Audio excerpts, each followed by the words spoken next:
Kaya pala ganito ang naging resulta ng kapalaran ko. Kasi alam ng Diyos na kaya ko.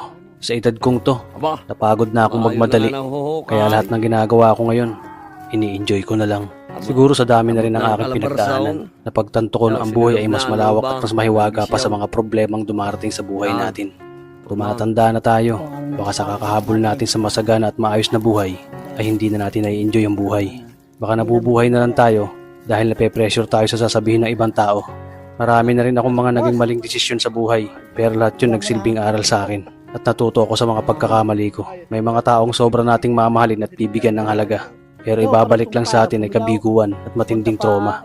Kaya wag nating lilingunin ng mga taong tulad nila dahil mas payapa kapag hindi ka na interesadong malaman pa kung ano pang balita sa kanila. At wag mong idepende ang sarili mo sa kahit kanino. Tandaan mo, kahit sarili mong anino, iiwan ka din nito kapag madilim na ang paligid mo. Kailangan natin matutunan na wag ikumpara ang sarili natin sa iba.